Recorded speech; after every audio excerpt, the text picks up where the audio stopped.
चूँकि हैदराबाद दक्कन में अज़ा ख़ाने को आशूर खाना कहा जाता है, इस वजह से आशूर खाने का नाम आशूर खाना कमरे बनी हाशिम रखा गया। कमरे बनी हाशिम चूँकि मौला अब्बास का लक़ब है, हाशमियों का चाँद, तो उस नज़र से उसको समेट कर एक खूबसूरत नाम तश्कील दिया। आशूर खाने कमरे बनी हाशिम के दरवाज़े से लेकर शहनशीन तक ना आपको मुख्तलिफ़ किस्म की तहज़ीब नज़र आएंगी। इसका दरवाज़ा ही सबसे बड़ा नमूना है कि अगर आपको सिंध के एक शहर इलाके का अगर पता है कोटी जी का, तो उसका दरवाज़ा जो महल का दरवाज़ा है वो बिल्कुल इसी तरह था। हमने उसकी शबी, इसके अक्स यहाँ बनाए। आप थोड़ा आगे बढ़ते हैं तो आपको सीधे हाथ पे मेरे मश्क सकीना नज़र आएगी और उल्टे हाथ पे एक अलम नज़र आएगा। उल्टे हाथ का जो अलम है वो सिंध की एक कदीमी तहज़ीब की निशानी और नमूना है। मुहर्रम का चाँद नमूदार होता था तो वो एक ख़ूबसूरत तरीके से वहाँ की ख़वातीनें, बच्चे और तमाम लोग मिलकर एक अलम की शक्ल इख्तियार करवाते थे।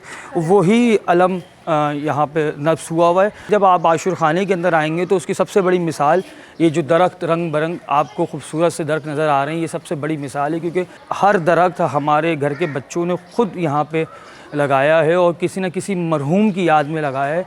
चूँकि जब हम दरख्त को देखते हैं तो कोई ना कोई हमारा बड़ा मरहूम हमें याद आता है। ये रंग जो है वो हैदराबाद दक्कन का है, सही है। इसी तरीके से ये कुछ रंग आपको अमरोहा के दिखेंगे, इसी तरीके से कुछ रंग जो है वो इंडिया में डिफरेंट जगहें हैं वहाँ के यहाँ पे रंग शामिल किए गए हैं। बादशाहों और मुग़लों का दौर था और वहाँ पर उसी तरीके से अज़ादारी होती थी, तो वो जो उनकी कोशिश ये होती थी कि अब बेहतरीन से बेहतरीन अज़ादारी में जो चीज़ पेश की जा सकती है वो की जाए। तो उसी तरीके से वो जितना बेहतर हो सकता था वो उसी तरीके से जो है वो अज़ादारी में अपने नियाबत में जो है वो पेश करते थे। यहाँ पर ग्रीन इन्वायरमेंट का भी ख्याल किया गया है, सस्टेनेबल अज़ादारी का भी कंसेप्ट जो है वो यहाँ पर दिया गया है कि तमाम हमने जो है वो ग्रीनरी भी यहाँ पे लगाई गई है। तो इस हवाले से भी अपनी नौइयत में मुनफरिद है और इसका डिज़ाइन, इसके तमाम अगर आर्ट देखेंगे जो जिस तरीके से ये बना हुआ है वो भी एक 100 साल पुराना इमाम बारगाह की तशबीह की सूरत में बनाया गया है।